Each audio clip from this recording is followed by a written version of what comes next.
先生，江姑娘来了。回来了。先生，这是？初来边关，有些吃不惯，便下厨令做了一桌。想来你也没用晚膳，邀你共进。晚膳？可我已经用……怎么不想吃？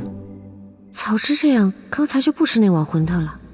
可要是我吃过了，扫了他的兴，那还是撑死来的痛快些。怎么会呢？我只是没想到先生竟然有如此厨艺。早年游学，学了些技能。你这么晚回来，想必是饿了吧？吃吧。哎，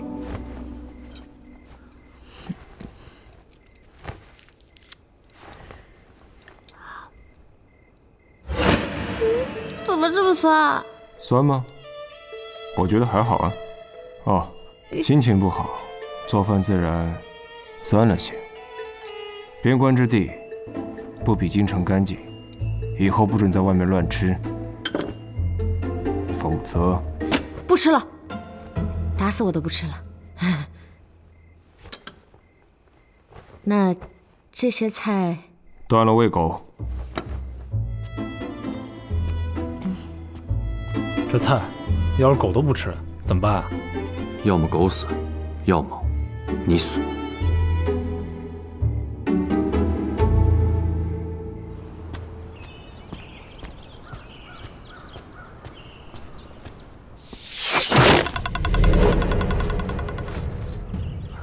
什么人？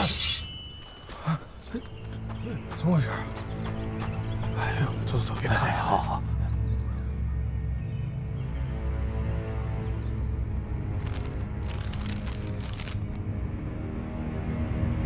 这上面写的什么？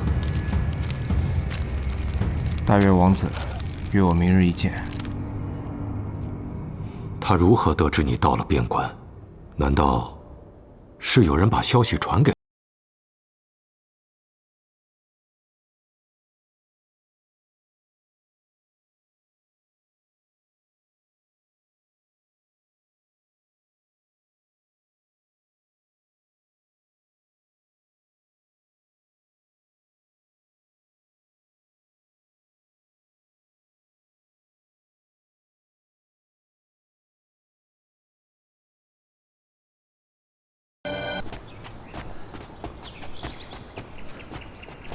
刚得到的消息，今天一早，燕侯爷临时出城，去往通州了。出城？为何？也许检阅军营。不过燕林昨日和林子王去郊外狩猎，到了今晨才回来。我知道了。玉如意和宫一城的事儿，你们也都知道了。这些天还是谨慎一些比较好。等一下，你昨日坚持去宫中授课，那是为了传递消息。如今消息已经传达了，还这么巴巴的去，该不会是为了江二姑娘吧？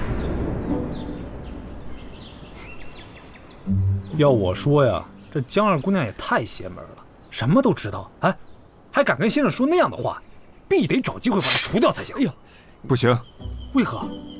她如今可掌握着咱们的把柄，稍有不慎就万劫不复了。她身上谜团虽多，但心思不坏。假以时日，未必不能和你我敞开心扉。可先生说过呀，斩草要除根呐。我说的话你听不懂是不是？我说了，他不是敌人，为什么要赶尽杀绝？再说了，横竖有我看着，能犯什么大错？可先生还说我做事要……好了，你先出门吧，啊，外面的事交给我们就行了，放心啊。你干什么呀？哎，傻小子，哥哥我是在救你。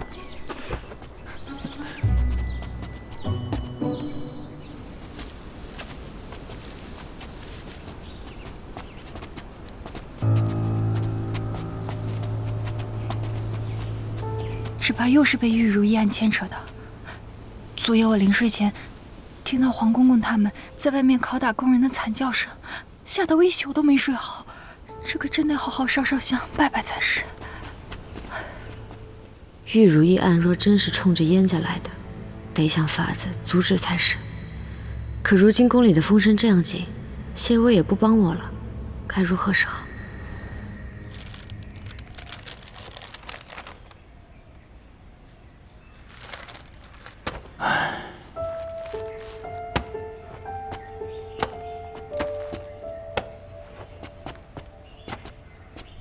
真打算去这凤尘殿讲学呀？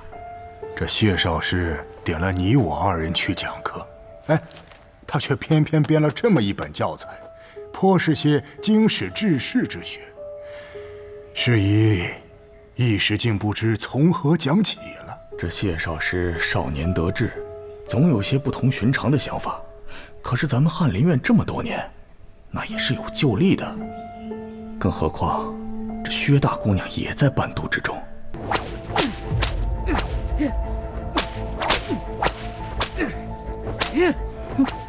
停手！本宫给你一个机会，只要你求饶，本宫便放过你。很久以前，我也像你一样，为达目的不择手段。你若执迷不悟，报应终究会来，只不过争个早晚罢了。再给本宫打！贤妃娘娘且慢。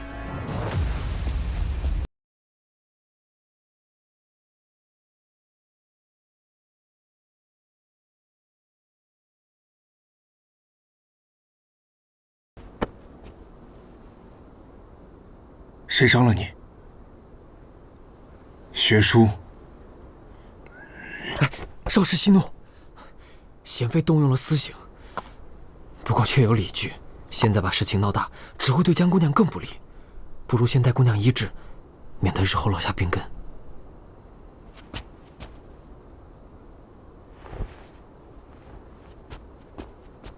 宁儿，他不愿出宫。我知道，什么都不用说，先回家疗伤。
商量件事儿，便让江二姑娘坐我的位子吧，如此，殿下也好与江二姑娘多些相处。薛姐姐坐我这里吧，与公主挨得近也好说话。你是想趁机躲到后面吃点心吧？若被侯爷知道，还不罚你？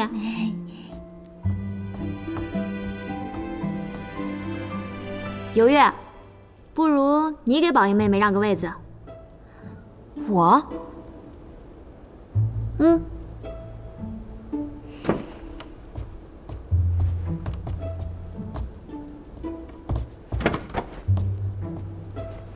来，坐。行了，以后就这么做吧。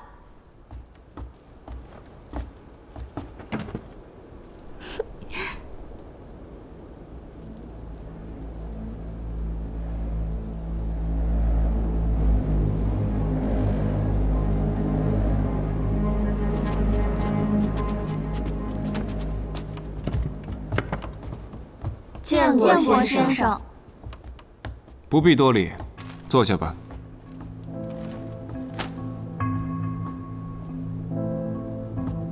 今日是第一课，料想殿下与诸位伴读对先生们还不熟悉，也不曾提签文书，所以谢某与先生们商议，今日先不上课，主要让大家了解一下这后半年要学些什么内容。果然还是那个谢薇。先生，学生有一事不明。请讲。家父曾言，天下自古乾坤分明，阴阳有序，男子立于外，女子主于内，泾渭分明，不应有改。政论乃是男子才该学的。请恕学生冒昧，先生学贯天下，却编纂出如此课本，来教我等女儿家，是否与理不合？谢某也有一事不明。太后出身薛家，当年平南王之乱时，太后坐镇宫中，临危不乱，指挥大局，方有今日之志。那敢问薛姑娘，太后所凭借的是女戒、女德，还是这书中的东西？可是家父还说过，薛大姑娘，谢某知道，翰林院众夫子与薛家关系匪浅，但你记住，此处不是定国公府。薛姑娘若不愿学，可以走。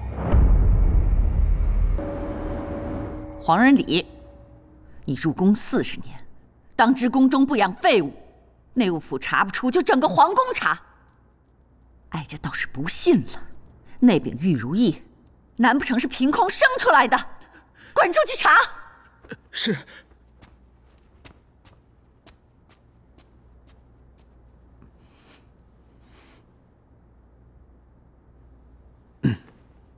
母后，母后，其实儿臣觉得吧，要不然就算了。皇兄不也说了吗？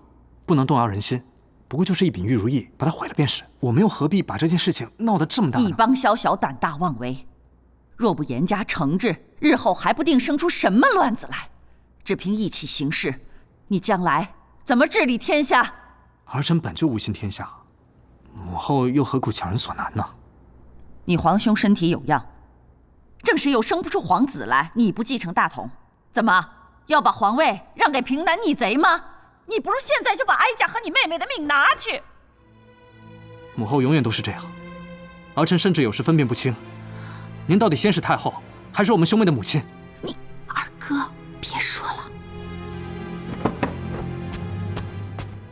逆子！母后莫生气，儿臣今天不去上课了，就在这儿陪着您。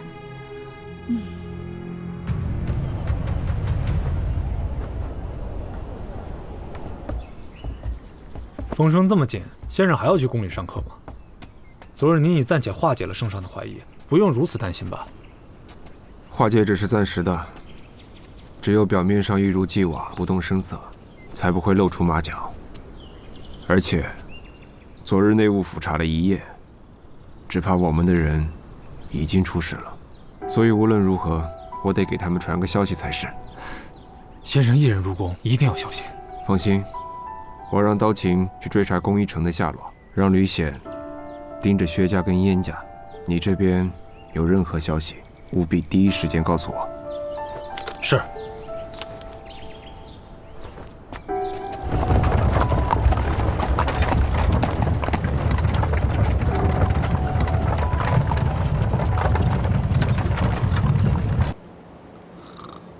他想灌醉你，自己却趴下了，看不出来张大人好酒量。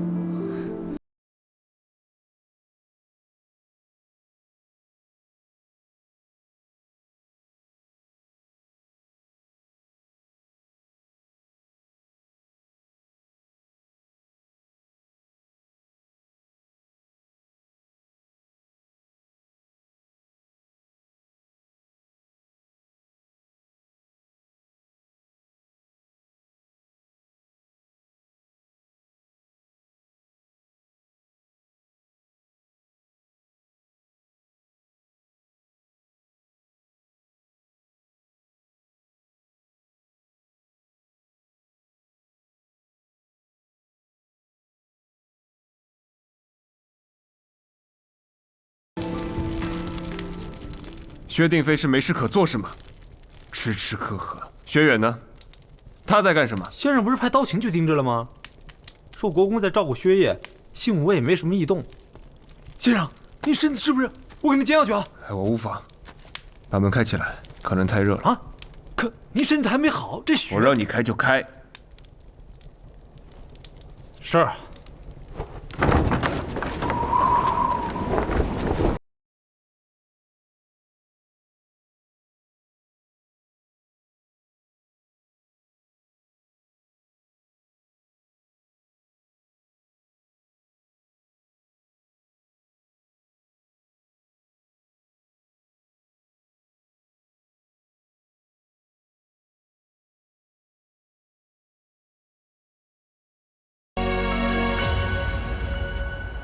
张大人笑什么？忽然想起第一次见姑娘之时，是在太安殿殿上。姑娘临危不惧，的确与寻常女子不同。这次通州之行，若是换做别人，只怕早就会露出破绽。大人亦是如此。那日我本以为在劫难逃，只知蒙了冤枉，却不知该如何破局。幸好是大人当值，救了我一命。我们几番交集，好像都是因为案子，这也是一种缘分吧。姑娘表面瞧着不过是个18、19岁的女儿家，却无所畏惧，事事心有定数，倒像是经历了许多。我出身江府，却是从小跟着婉娘在乡间长大的，本也是天不怕地不怕的。在婉娘走后，我才回到京城。许是上天垂怜，让我可以把曾经做错的、辜负的，尽全力去弥补、去挽回。